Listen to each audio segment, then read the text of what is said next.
Welcome in, guys. You know what time it is. It's Friday, and that means, of course, it's another episode of Britt's Fantasy Blitz. Thank you so much for joining us, whether you're a repeat watcher or whether you're new here. If you're new, don't forget to hit that like and subscribe button. That way, you can get all the notifications every time we go live on the Fantasy Alarm channel. But I am, of course, your host, Britt Flinn. And as always, we have a ton of things to talk about today. Before I get started, I want to thank my producer, Heather Klein, behind the scenes. She's doing an amazing job and just killing it as always. But let's just go ahead and jump right in here. You know the drill. We're going to be talking about Thursday night's game last night. We're going to be talking about some start sits, some bold predictions, and then some underdog picks for this week. So let's just dive right into last night's game. The Steelers beat the Titans 20-16. And man, y'all, I almost had this game dialed in. My prediction in the weekly matchup previews, which you can find over at fantasyalarm.com, which has every single game and every matchup, had the Titans 23 and the Steelers 20. And it looked up until the very last second that that was going to happen. The interception in the end zone just absolutely killed me. But, had Treylon Burks not gone out on that big throw, and they weren't throwing to Chris Moore and Kyle Phillips, I really think that they could have pulled this out. But we're not going to regret and lament on what could have been. So let's just go ahead and jump right in, and we'll hit the Titans first. Will Levis in his second start. I mean, we didn't really know what we were going to get with this guy outside of that 4 touchdown game that he had in his first start. But he did go 22 of 39 for 262 yards. As I mentioned, he did have that interception outside the end zone in the final seconds of the game when they were attempting the game-winning drive, which was really a big blow to me. DeAndre Hopkins, though, basically vanished after the first half, and he was drawing a majority of double coverage for most of the second half. And I think a lot of that had to do with the fact that they moved rookie cornerback Joey Porter Jr. over to shadow him after Porter himself requested that he be moved over there during halftime. Mike Tomlin listened, they made that change, and Hopkins was basically a non factor for the rest of the game. If you're new here, my love of Treylon Burks knows no bounds. So my heart just dropped after he suffered that very, very scary injury, hitting his head, being what appeared to be knocked out. He left on a backboard on a cart, but he did walk out of the locker room and get onto the bus on his own. So that's very good news. He'll likely be held out depending on concussion protocol and what we learn over the coming days, but it's still a good sign for him that he was able to leave on his own. The third downs for the Titans were a huge problem for them. They went 3 of 13 on third downs, and they also had a ton of penalties that bailed them out a few times. I'm going to say several times, actually, not just a few. A total of 17 penalties from both teams throughout the game. But Tennessee also lost several of their offensive linemen, which made it very tough to protect against that very stout defense. But Will Levis, for the most part, I mean, he looked poised even under pressure. So that's a promising thing to see, especially from a young rookie who people had doubts about. Sorry, I can't read today. Great to see you in the chat, Dustin. Great to see you. And we'll grab your question right after we finish this breakdown. But let's move on to the Steelers. So Kenny Pickett went 19 of 30 for 190 yards and a touchdown. Deontay Johnson did score his first touchdown in 2 years. He finished with 7 receptions, 90 yards, and that touchdown. So it was a very good game for him. On the flip side, though, George Pickens had a horrible game. 2 receptions, -1 yards, and he did have a chance to score a touchdown in the game, but some really, really poor footwork got it taken away. Just really disappointing to see from such a big guy who has that ability to get contested catches. Just, you got to be aware, man. And that was not something that happened. Jaylen Warren also looked very solid. 88 yards on 11 carries. He had a couple touches or receptions sprinkled in there. Najee Harris also scored the first touchdown of the game as the Steelers just marched downfield on that first possession. So maybe we have a true tandem in this backfield now, and Warren does have some fantasy relevance going forward. The Steelers do advance to 5-3. They're making a playoff push already and staying near the top of the AFC. So that's going to be very interesting going forward to watch because the AFC is just anybody's game at this point. So before we get into some top news, I want to answer Ann's question. Damian Pierce, Algier, or Crowder with no Samuel in PPR. So Damian Pierce is actually doubtful to play this week. He hasn't practiced all week. I'm not sure what exactly is going on with him, but it doesn't look like he's going to play. Algier with Bijan, Minnesota's run defense has been decently tough. I think that I'm going to go Crowder here. It doesn't feel great because he didn't play that many snaps last week. But every single pass that was thrown his way, he caught. And against the Patriots defense, who does have several questionable tags going into this matchup, I think that he could be a good play, especially in PPR. So that's who I'm going with. Hey, sellers, thanks for joining me. Always good to see you. So let's jump into some top news here. First off, the Raiders. All of this craziness that's happened with them firing Josh McDaniels, their general manager, Dave Ziegler, their offensive coordinator.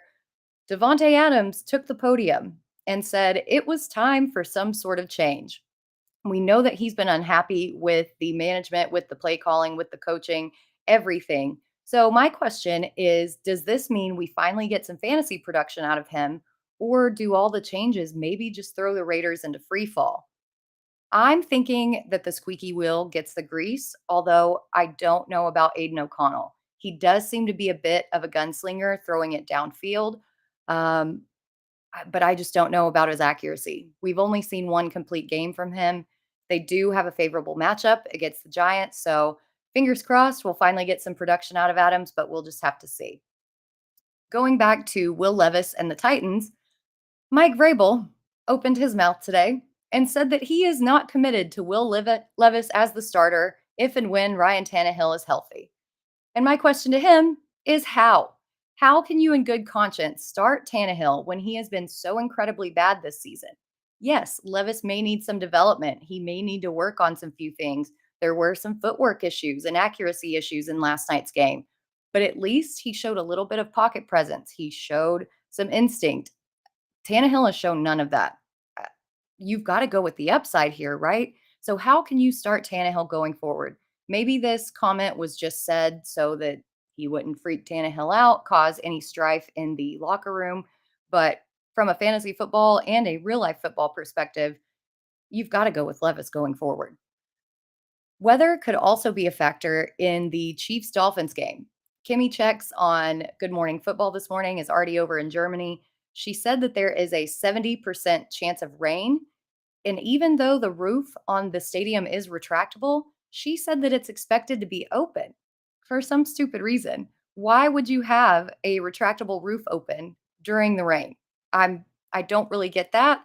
Depending on whether or not they decide to shut the roof, this game could be a little sloppy. Going back to head coaches not committing to quarterbacks, Arizona head coach Jonathan Gannon says he still hasn't decided whether it will be Kyler Murray or Clayton Tune starting Sunday.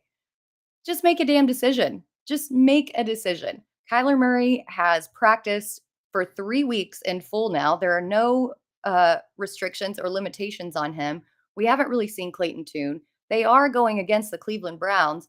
I have to think if you want to win this game that you're going to start Kyler Murray. And the gamesmanship aspect of just, well, we'll see, is just really, really annoying.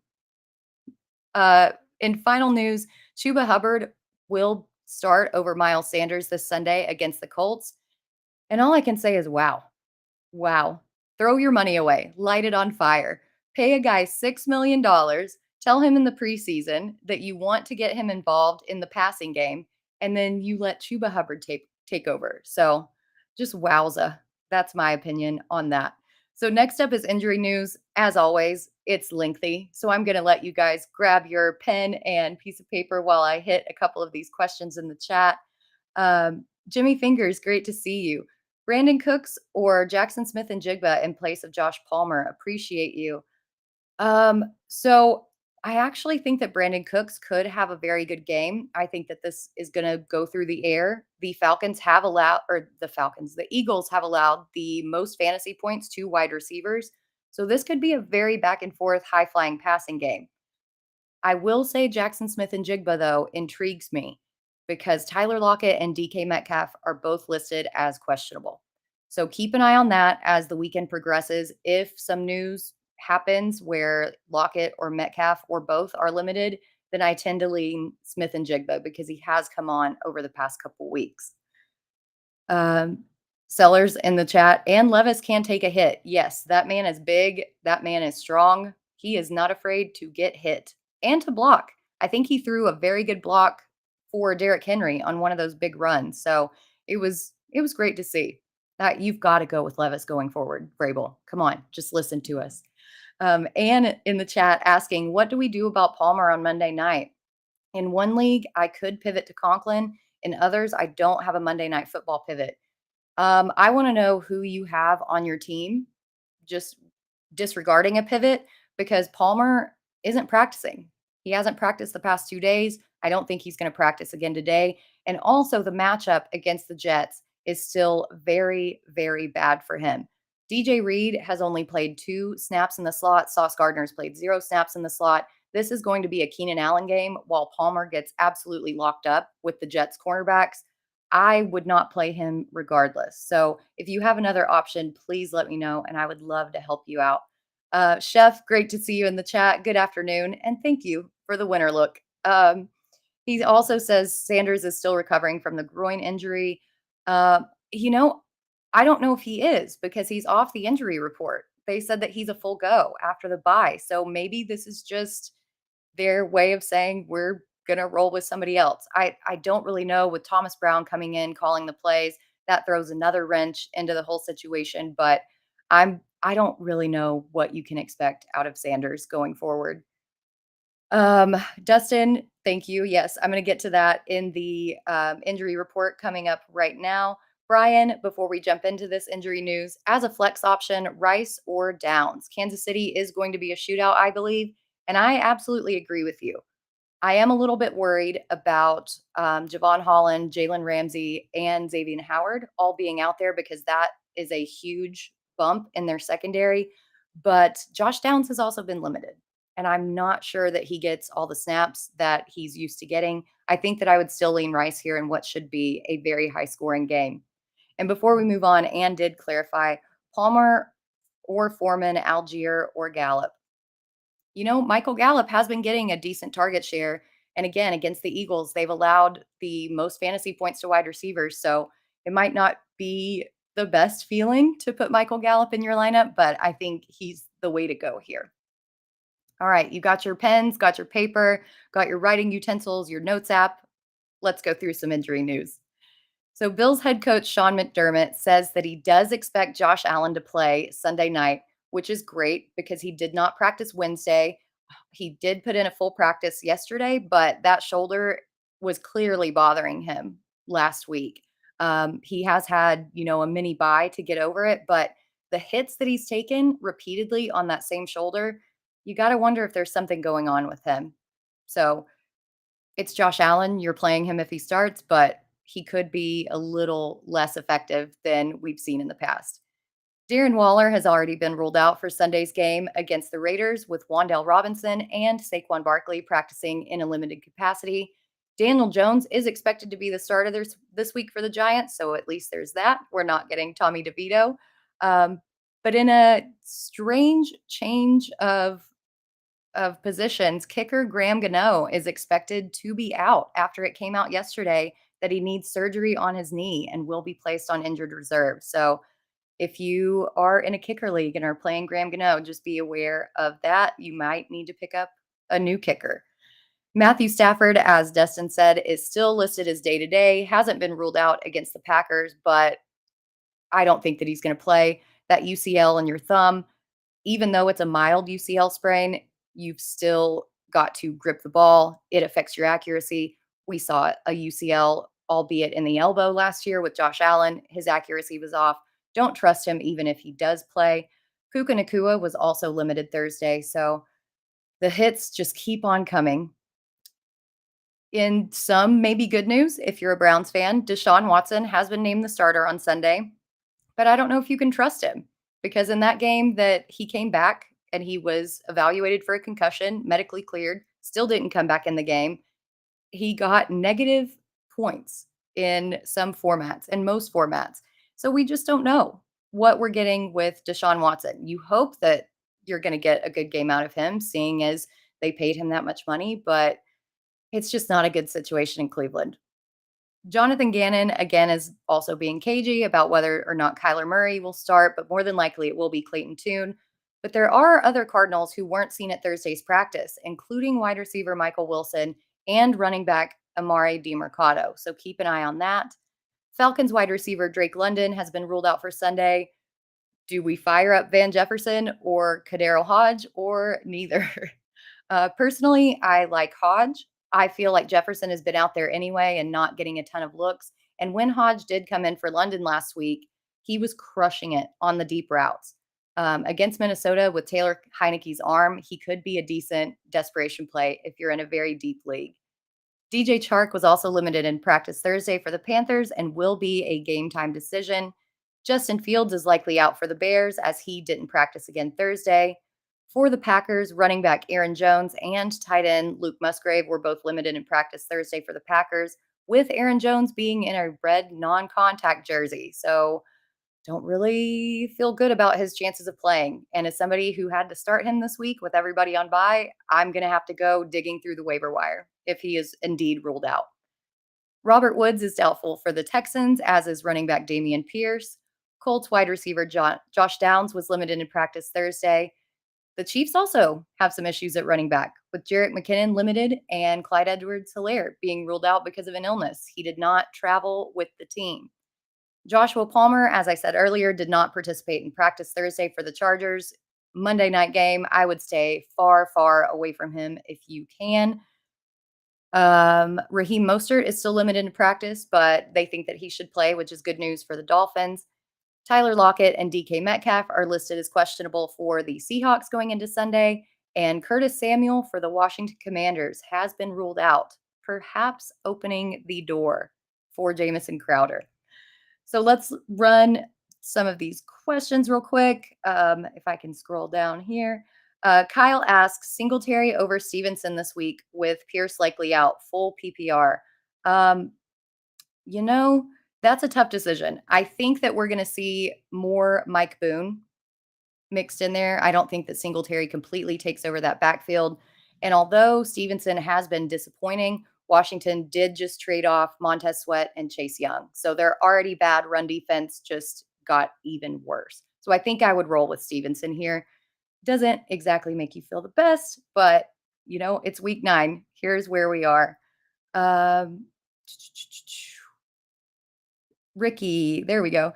Scary Terry, Jacoby Myers, Tyler Lockett, or Hollywood. Sit one.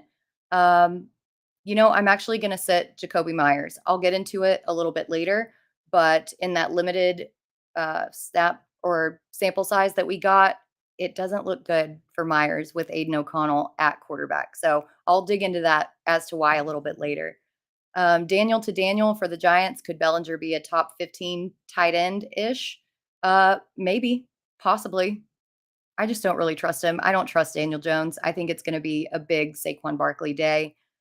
Chef says 9 rookie quarterbacks starting this weekend. Yeah, it's wild. I cannot remember a time that we've ever seen so many rookies starting, especially quarterbacks starting in the same week. It's gross out there, y'all. So good luck if you're having to make these tough decisions.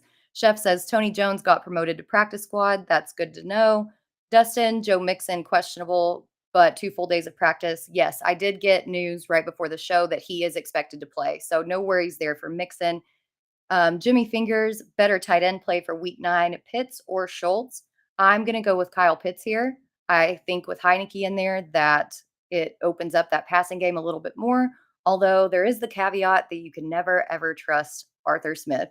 Albert, hello. You're welcome, Kyle. And Ann, what about Brandon Cooks over Palmer? Yeah, I think Brandon Cooks or Gallup could be fine. Gallup is seeing the higher target share, but Cooks, I think, has a better cornerback matchup for what that's worth. So play anybody in the Dallas receiving room against Philadelphia. This game's going to go back and forth. All right, so there are all the questions for now. If you guys haven't joined the BetterCast app, or if you don't know what it is super, super fun and is always in there. You get to play free to play contests. You get to answer questions. You get to talk about the plays. You get to talk with everybody else in the chat, which is super, super fun. Dustin was trolling me a little bit last night with Traylon Burke. So that is always fun when I get a chance to be trolled by Dustin. Just chat with our communities about the big plays, top performers, and the busts in real time. And when you win tickets, you can actually redeem those tickets for real NFL prizes. So if you haven't downloaded the Bettercast app, go to the Apple Store or the Google Play Store, download it today for free, or you can scan this QR code, get it downloaded, and we will be in there not only for NFL, but for a lot of the other major sports as we get going. So there's something for everyone with the Bettercast app. Earlier, I mentioned my weekly matchup previews over on fantasyalarm.com. To be part of the Cool Kids Club, you've got to have an All Pro subscription.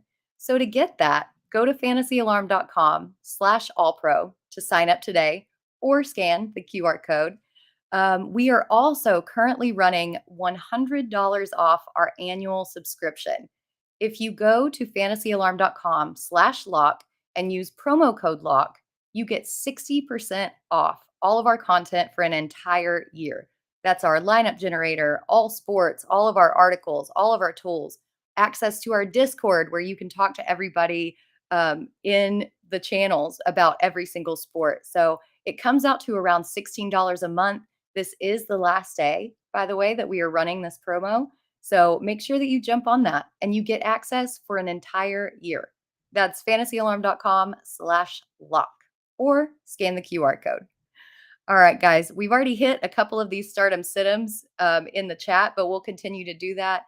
And there are 4 teams on bye this week. So I want to preface this segment by saying if someone is on the sit list and you don't have anyone to start over them, please don't panic. Please don't go pick up some scrub off the waiver wire in their place. Go ahead and play your guy if there's not a better option out there. It just may not be the best matchup. So this is only if you have other options to decide from. Continuing our week of accountability before we get into this, let's talk about some hits and misses from week 8. So a big hit was to start Brees Hall. He wasn't great on the ground, I will admit, but he did have 6 receptions for 76 yards and a touchdown through the air, 21.3 fantasy points in PPR. Absolute deliciousness, especially in DFS. Another hit was to start Gus Edwards. This one was a huge hit. 80 rushing yards, the hat trick with 3 touchdowns, 29.4 fantasy points in PPR. Absolutely amazing. Loved it. Some things that I did not love, however, was my call to start CJ Stroud. Everything aligned for Stroud to have a big game, but for some reason, he only attempted 24 passes. It was just not a good day for him. Thank goodness he scored a rushing touchdown to somewhat salvage his day because he only ended with 13 something fantasy points, and that was not great. Another thing that was not great was my advice to sit DeAndre Hopkins. This was based on the uncertainty of Will Levis in at quarterback, but man, I was so wrong. 3 touchdowns, 34.8 fantasy points. But the thing with this is, I don't tell y'all to do something that I don't do, and I benched him in the few leagues that I have him in. So if you followed my advice, I also feel your pain. I still ended up winning by some miracle, but that one stung. We'll get to your questions after the stardom section, but the first player on the stardom section is Dak Prescott at Philadelphia. Last week, he had 304 yards, 4 touchdowns, and 1 interception against the Rams. And we've talked about the Eagles and how exploitable their secondary is. This could be a big back and forth. Philly has given up the most fantasy points to the wide receiver position and the 4th most fantasy points to the quarterbacks, just by proxy. They just gave up 32 points to Sam Howell last week behind a much worse offensive line. So I think Dak has another good week against the Eagles in what should be a very high scoring game. We mentioned Joe Mixon. He's going against Buffalo this week. I really like him. He's been kind of hit and miss this season, admittedly, but he does have a great matchup against a Buffalo defense that has allowed the 12th most fantasy points to the running backs, 122 rush yards per game, and the second most rush yards per attempt. I think that this Buffalo game, again, could be a big back and forth to keep the ball out of Josh Allen's hands. I think that they end up running it more, and Mixon, with that huge snap share, is the main beneficiary. Next, I'm going with Rashad White at Houston. White had a big game against Buffalo, speaking about how bad they are against running backs. And while most of that did come through the air, he's got a great matchup against the Texans this week. Houston's allowing the 13 most fantasy points per game to the running back. And although they aren't allowing a ton of rushing yards and have improved on that front since last season, they are allowing 5 receptions to the running back per game. That's what Rashad White does. He's not an efficient rusher. He is a running back who catches passes. And in this matchup, I think he has another very big game against a Houston secondary who may end up shutting down some of their wide receivers. Next, I've got Nico Collins versus Tampa Bay. And I know, guys, I know Collins let us down last week, but don't expect the same in week 9. Running back Damian Pierce is likely not going to play, so their run game is going to be a little limited with Devin Singletary and Mike Boone. And the Bucks have allowed the 9th most fantasy points to wide receivers. So I think Houston gets back on track in the passing game, with Collins being a big part of it. I'm also going Michael Pittman against the Carolina Panthers. Pittman has seen double-digit targets in 5 of his 8 games this season, even seeing 12 against Marshawn Lattimore last week. Josh Downs, as we mentioned, has also been limited in practice, so we don't know how much he'll see the field. Carolina's secondary is pretty decimated, and although there will be plenty of action in the run game between Jonathan Taylor and Zach Moss, Minshew is still throwing almost 36 times per game. So I think that there are still going to be plenty of targets and opportunities for Pittman this week to score fantasy points. Finally, I'm going with Dalton Kincaid versus Cincinnati. Guys, we're not point chasing here, okay? But he is in one of the best spots out of any of the tight ends on this slate. The Bengals have given up the most fantasy points to the tight end position. They rank 29th in DVOA versus the tight end. And Kincaid is finally getting the snaps that we've all been waiting to see. So he is in a smash spot to produce this week, especially now that we know that Josh Allen should start. So let's get to a couple of y'all's questions before we move on to the sit-ems. Chris Sellers, Devontae Smith, Christian Watson, Charbonnet Akers. Pick 2 for flex. I'm going to go Devontae Smith and Christian Watson. And this, I don't feel good about Christian Watson. I don't feel good about Jordan Love. But Charbonnet is splitting time with Kenneth Walker. They're going up against a very stout Ravens defense. Cam Akers just hasn't done it for me either. I don't think he's getting enough snaps, even against a bad Packers run defense. So those are the 2 I'm going with there. Let's see. Dustin, Knicks versus Bucks, NBA tonight in Bettercast. Yes, I don't follow NBA, unfortunately, but that's why we have Dustin in the chat. He lets us know everything. Anne asks, Roshan or Moss in PPR? I'm going to go Zach Moss here. Like I just mentioned with the Colts and Panthers game, I think that both Taylor and Moss are going to have a ton of work. Carolina's allowed the 2nd most fantasy points to the running back position. And yesterday, Shane Steichen came out and said that Zach Moss's production has been the big roadblock as to why Jonathan Taylor hasn't taken over the majority of the snaps. I don't like Roshan in this matchup this week at all. So continue to roll with Moss. Don't let Taylor psych you out. Hal asks, if DeMercado is out, is Ingram a low-end RB2? No, I don't think so at all. This matchup is going to be very tough against Cleveland. We still don't know who the quarterback is. If it indeed is Clayton Tune, they're just going to stack the box, and this game could get very, very ugly. I would stay away from that game. Stu Cat, who's the real Brit? I don't know what that means. Can you elaborate?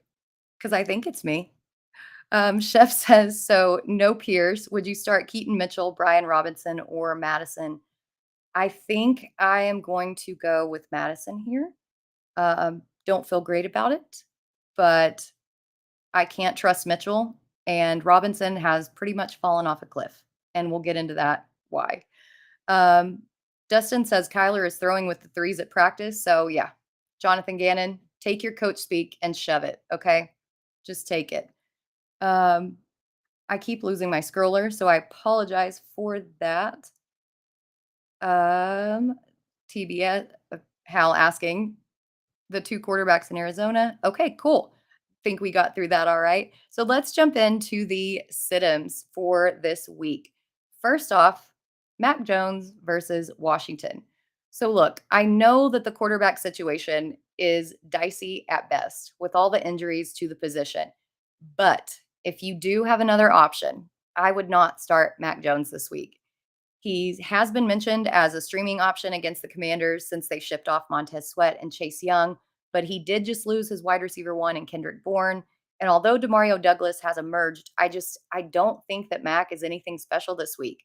Again, obviously, and I want to harp on this. If you don't have another option, or if you're looking at a rookie to start, then you've got to start Mac Jones. But I'm not feeling very good about his chances this week.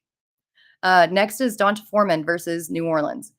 Look, we appreciate what Foreman has done for us as a fill-in, but with Roshan Johnson back and Darrington Evans being sprinkled in inexplicably, I might add, it's back to a full-blown running back committee. They are also going against New Orleans, who's been very good against the run, and you cannot trust this guy this week, especially with Bajent remaining the starter. I'm very concerned about the Bears offense as a whole. Next up, I've got Brian Robinson at New England.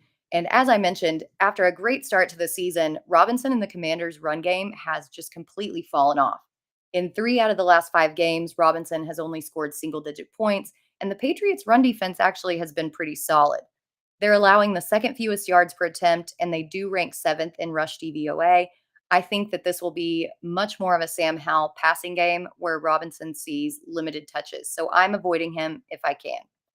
We've talked about Josh Palmer at the Jets. He's been banged up, not practicing. Even last week, he went in and out of the lineup because he re aggravated those injuries. And we mentioned Sauce Gardner and DJ Reed. He is going to be covered all game. Justin Herbert also hasn't been the guy that we expected to see so far this season. And the Jets defense has given up the least amount of fantasy points to the wide receiver position. So I don't trust this matchup at all. We did mention Jacoby Myers earlier in one of the questions, and he falls on my list. And this is why. As I mentioned, we have a small sample size, but in O'Connell's first start of the season, Myers only saw 4 targets compared to Devontae Adams' 14. All of those short yardage targets that Garoppolo typically dumps off to Myers went to Jacobs. And I feel like it's going to be a similar situation this week. Also, with Adams being so vocal about not getting the ball, not being happy with the offense, I feel like the interim head coach is going to grease that squeaky wheel and Myers is going to be the odd man out. Finally, sticking with the Raiders, it's going to be Michael Myers or Michael Mayer. Sorry, I'm still in Halloween mode versus the Giants. Much for the same reason we're sitting Jacoby Myers, we are sitting Mayer. He didn't see a single target in the first game O'Connell started. Although his role is expanding slightly, O'Connell has kind of been that gunslinger type. And the Giants, as bad as their defense has been, have only allowed 6.9 fantasy points per game to the tight end position. And I just don't think that Mayer comes close to that. So Hal in the chat says he's starting O'Connell in a 14-team superflex and Hunt at superflex. You know, it's rough out here. We've got to do what we've got to do. Waivers are depleted. We can just hope and pray for the best. Will in the chat. Hi, Will. Would I trade Jalen Waddle and David Montgomery for Marquise Brown and Jonathan Taylor? I don't think so. I think I'd hold on to Waddle and Monty. I know that Jahmyr Gibbs has emerged as this great guy, but I don't think that they're just going to bench David Montgomery. He's still going to have a role when he comes back. I do like Marquise Brown and Taylor, but with Steichen saying that Zach Moss is still going to be a big part of that, I think it's a lateral trade at best, and I think you're downgrading on the wide receivers, so I wouldn't do that. Jimmy says, going to sound crazy, but I've got Devontae Adams in at my flex. Other 2 options are Dalton Kincaid and Gabe Davis. Allen is my quarterback. Pitts is tight end. Demario Douglas is also an option. You know, I would actually put in Dalton Kincaid over Pitts in your tight end position, and I would leave Adams in your flex. I really do think that he gets quite a bit of work this week, especially with all those changes and the sneaky night firing, which is just really weird. So let's hit on some favorite sneaky cheapies for DFS. And last week, our sneaky cheapies were Joe Burrow, Jalen Warren, Jordan Addison, and Trey McBride. So we got a hit on pretty much all of these players aside from Jalen Warren. Burrow had 27.6 points. Warren only had 7.8. Womp womp. Jordan Addison had 21.4, and Trey McBride crushed with 25.5. So we got a good hit rate on most of these. So let's try to run it back this week with some sneaky cheapies on our DFS slate. And first, I'm going to go with Sam Howell, $5,800 on DraftKings. And listen, Hal may not be an elite quarterback in real life, but he has been kind of a gunslinger for fantasy. He currently ranks as the QB8 so far this year. And the Patriots, although they have been tougher against the quarterback, Hal, if he continues to average nearly 40 pass attempts per game, that volume alone should get you a very nice return. For running back, I'm going to go with Darrell Henderson. He is 5,100 on DK.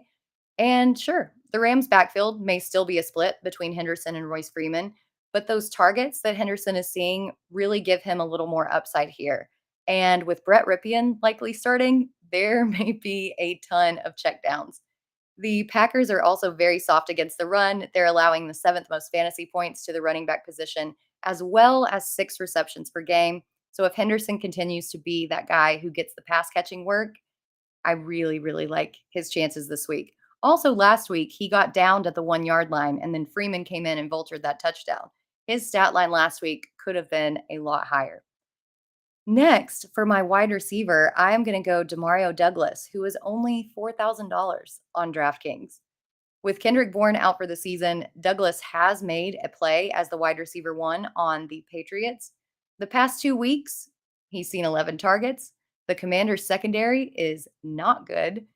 They've allowed the third most fantasy points to the wide receivers, and at only $4,000, there's a big opportunity to return some value and allow you some movement where you can slide in those AJ Brown, CD Lamb shares that we all want for that big shootout on Sunday afternoon.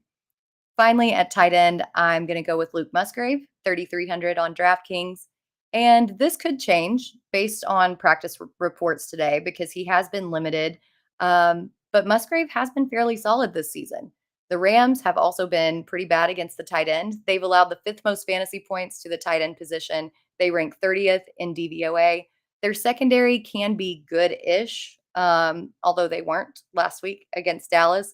So Love could look to Musgrave more than he has been lately with some tougher coverage on those Packers receivers. So it is time now. Those are our starts, sits, and favorite sneaky cheapies for this week 9 slate. If you're new here, bold predictions. I want to hear it from you. Bold predictions are some of the funnest things that you can do because you don't exactly have to be right on bold predictions. It's just something fun and outlandish that you think that can happen. So if you've got one, please throw it in the chat. I would love to hear yours. But I'm going to take you through a few of mine for week 9.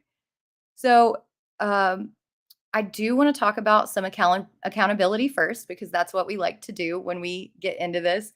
So first, I did have Jake Bobo scoring a touchdown for the second consecutive week. And although it wasn't a receiving touchdown, it did count as a rushing touchdown. So that counts as a hit. I also had Dak Prescott throwing for a multi-touchdown game. Not only did he throw for multiple touchdowns, he threw for 4. So I feel very good about that.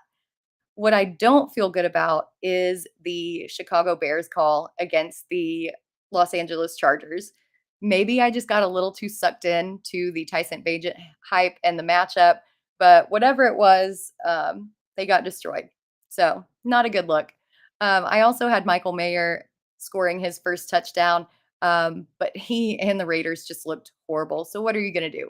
They're bold predictions. 2 out of 4 ain't bad, especially when you're going out on a limb here. So let's get into some for this week.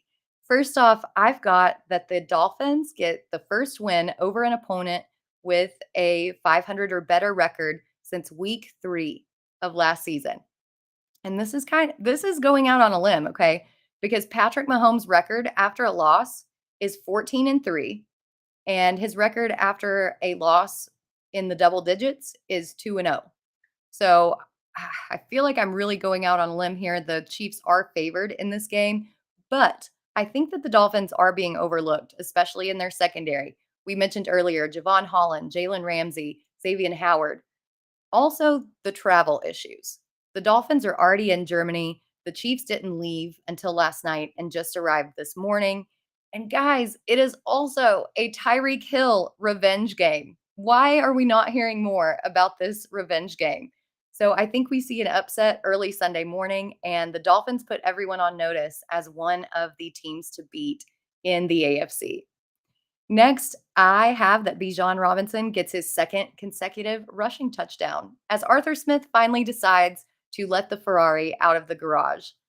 I don't care how much Arthur Smith says that the fantasy football community doesn't matter. The real life pressure of not using Bijan, especially after a loss last week, and that has been Arthur Smith's whole thing. Well, we don't care about fantasy. We play to get wins. Well, guess what? You didn't use him and you didn't win. So I think that pressure is going to get to him, and Bijan finds the end zone in consecutive weeks. Next, I've got Jordan Love gets back on track and beats the Rams at home. Not only does he get back on track, but he doesn't throw an interception, and he finally cracks 300 passing yards. They pounce on the Rams without Matthew Stafford and silence the doubters, at least for now. Finally, y'all know that I've got to go with a homer pick here, okay? You know that I have to do it. The Dallas Cowboys shock the Eagles at home thanks to Dak Prescott and CeeDee Lamb combining for multiple touchdowns. The Eagles have been very exploitable in their secondary, and riding the high of last week, I really think that this chemistry between Dak and CeeDee Lamb continues, and I think that they hand the Eagles their second loss of the season. So what have you guys got in the chat? Let's see. Hal, 12-9. Philly beats Dallas. No way. 12-9? You think it's going to be that low scoring? We got to talk about this. We got to talk about this. 0 touchdowns and less than 500 yards of offense in the game, taking it even further. Okay. All right, Hal, I see you there. We're going to have a talk after Sunday afternoon. Before I get to the questions, let's finish up these bold predictions. Jimmy Fingers says Zeke Elliott, 3 touchdowns for the Patriots this week. Hey, I can see that. He has been the goal line back. Washington did trade away a bunch of their defensive front seven. I can see it. Chef says Jeff Wilson is Germany's MVP. Interesting here, especially with Mostert expected to start. So that is interesting. Hal, I kind of want to play both Saints. Germany, a lot of heavy food and beer. 3-0, Miami wins. So yeah, it's going to be so much fun. Let's keep a spreadsheet of all of these bold predictions, and let's just see, because they're so fun to just speculate and just kind of guess on. So Chargy65, great to see you in the chat. Half PPR need 2: Olave, Downs, Nico, and Rashid Shaheed. So I am going to go with Nico Collins for sure. And then I think that I'm going to go with Olave. I know that he has not been great, but that target share is something that we can't ignore. Downs has been banged up, and then Shaheed's snap share, although he has been great when he's been on the field, his snap share just hasn't been good. I don't know if there's that need for deep targets throughout the game as they continue to rack up points. So good luck. I hope that I steer you in the right direction. Brad, great to see you in the chat. Trade Mahomes, Monty, and Gabe Davis for Burrow, Hall, and Achane. Is this a redraft league or is this a dynasty league? Because that does make a little bit difference.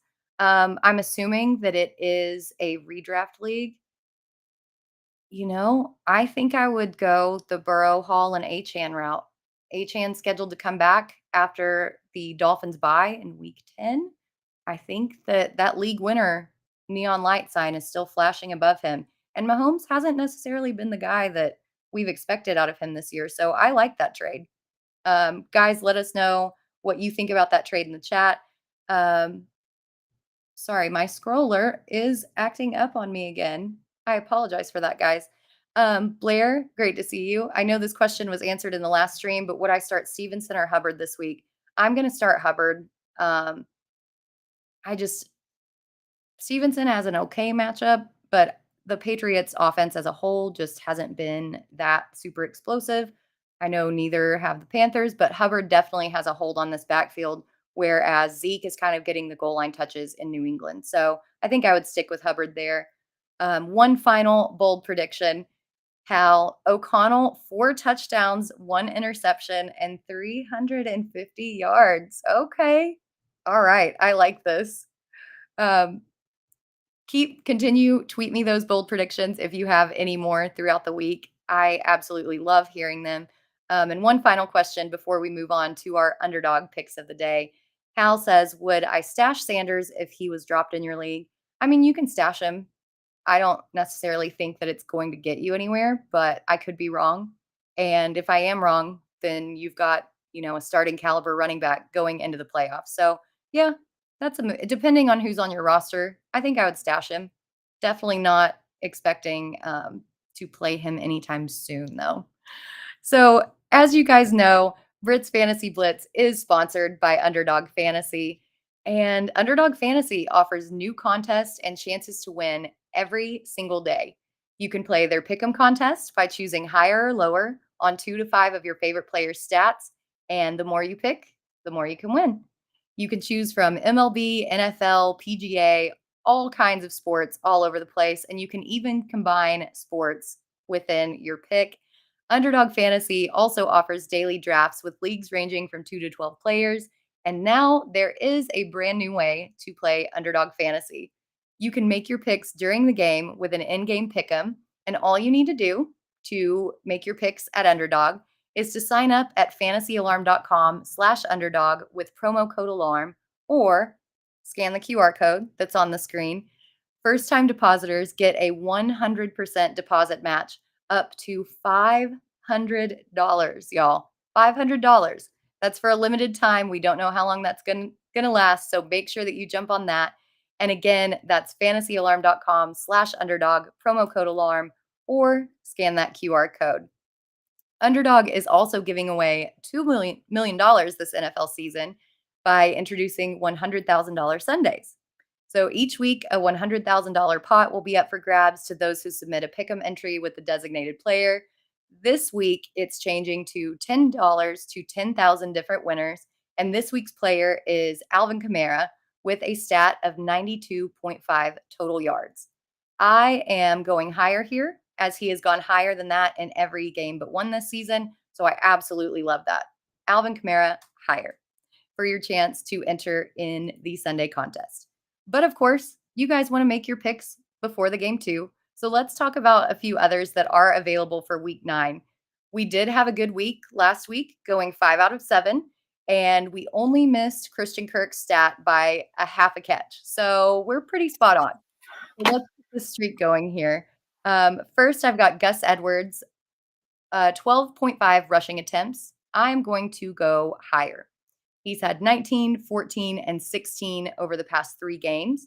The Ravens are favored by 6, so I think that they may move to the ground game to keep away from Reek Woolen in the secondary, who has really come on and been really good over the past few weeks. The Ravens also attempt 32.4 rushes per game. With Edwards getting a 53% snap share, he should easily go higher than his projected stat. Next up, I've got Rachaad White, running back Tampa Bay, 26.5 receiving yards, and I'm going higher. The past 2 weeks, he's had 70 and 65 receiving yards, averaging 10 yards per catch. Houston, as I mentioned earlier, is allowing 5 receptions to the running back position per game, so he should easily have higher than 26.5 receiving yards. Next, I've got Tyson Bagent, quarterback of Chicago. His stat is 189.5 passing yards. I am going lower. Bagent madness is settling down a little bit, and even in last week's matchup against a very exploitable Chargers defense, He only put up 232. He gets a much tougher matchup this week against the Saints, who are only allowing 189.5 passing yards per game, and Bajent's average depth of target of 6 yards per attempt. I just really don't see him hitting this mark. It could be a very ugly game for the Bears. So again, I'm taking lower. Next, I'm sticking with quarterbacks. Derek Carr, 246.5 passing yards, and I'm going to go higher. Carr has had over 300 passing yards in the past 3 games. Chicago is atrocious against the pass, giving up 262.3 passing yards per game. Even if this game does get out of hand and they move to the running game, the explosive playmaking ability of Kamara, Olave, Shaheed, Thomas, all of these guys has hit at that mark before, or should hit at that mark before they pull back from the passing game. So I'm going higher for Derek Carr. Sticking with quarterbacks again, Gardner Minshew, 230.5 passing yards. I'm going to go higher. He has been an absolute gunslinger this year, going over 300 yards in 2 games before. But even against the Saints last week, who have a very tough defense, he still had 213 passing yards. The Panthers have not been good against the pass lately. And even if Jonathan Taylor and Zach Moss get some work in the run game, they both also catch passes. So that should help boost Minshew's production. I love this. We're going higher with Minshew's passing yards. Finally, we're going to go with Jonathan Taylor, 81.5 rushing plus receiving yards. And you guessed it, we're going to go higher. Jonathan Taylor has looked so good over the past 2 weeks. And although his usage is kind of puzzling with Zach Moss being involved and splitting time, he's been so explosive when he touches the ball, and he is getting work out of the rushing and receiving game. Taylor's hit this mark in 2 out of the last 3 games, and against Carolina, who has allowed the second most fantasy points to the running back position, he should continue his streak of excellence. So that is Jonathan Taylor, higher than 81.5 rushing and receiving yards. So that wraps up our Underdog picks of the day. And again, to sign up for Underdog, go to fantasyalarm.com/underdog, use promo code ALARM, and first-time users get a 100% deposit match up to $500.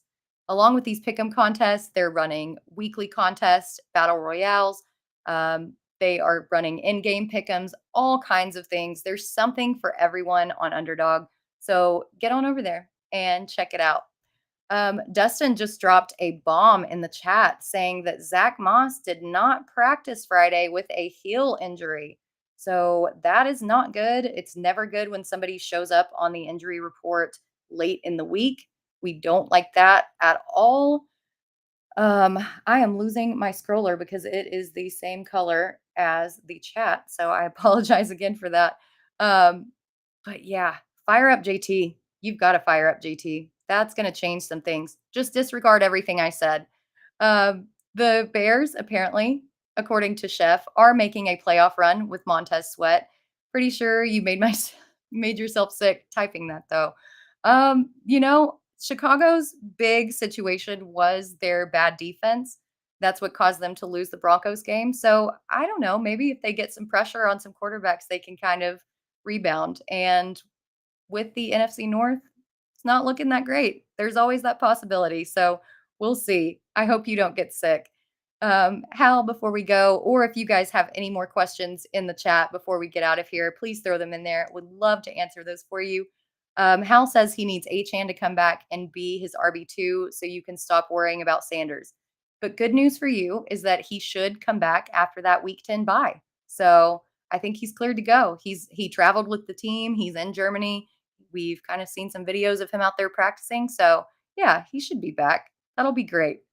And then Chef says, did I know that pick'ems run during the game? Yes, they do. That's part of the in-game pick'em. And that is such a fun thing to do after you've already made your picks.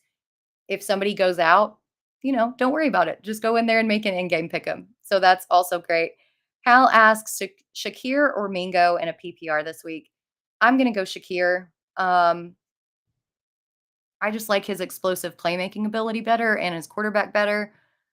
Now, if Chark is actually ruled out, I might lean Mingo, but it's still too early to say. So I'm just going to stick with Shakir here. All right, guys, that is our show. As always, the hour went by so incredibly fast. Catch us on Saturday or on Sunday mornings at 9 a.m. Eastern with myself and John and Pemba as we do a start sit show on Sunday morning on the Fantasy Alarm YouTube channel. Then move to Sirius XM with Howard Bender and Andrew Cooper at 10 a.m. Eastern. And then Coop and Pemba bring it full circle back here on the Fantasy Alarm YouTube page at 11 a.m. Eastern, getting in your last minute start sit questions. If you missed it earlier, download the Bettercast app. What are y'all waiting for? All the families in it. It's so much fun.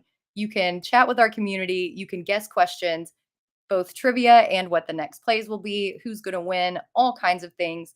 And when you win tickets, you win real life prizes. I'm still going after a Cowboys hoodie. You can go to the Apple and Google Play stores to download it or scan that QR code on the screen and join us for all of these games. And it's not just football. As Dustin mentioned in the chat, there is NBA tonight. So if football may not be your thing, go check it out for NBA. Also, make sure that you get the All Pro subscription to Fantasy Alarm. And as I mentioned earlier, this is the last day for our very special promo that we are running for $100 off our annual package. Go to fantasyalarm.com/lock, use promo code lock, and get $100 off the annual package for an entire year. You can also download that QR code on the screen. That's fantasyalarm.com/lock with promo code lock. Coming up next on this channel from 4 to 5 p.m. Eastern, we've got the Better Sports Betting Show with Dan Servadidio and Howard Bender, followed from 5 to 6 p.m. Eastern with the NBA DFS Live Show with John and Pemba and James Grande. Stay tuned here. We've got a ton of great stuff. As always, we will see you next Friday. Have a great weekend, and thanks for getting blitzed.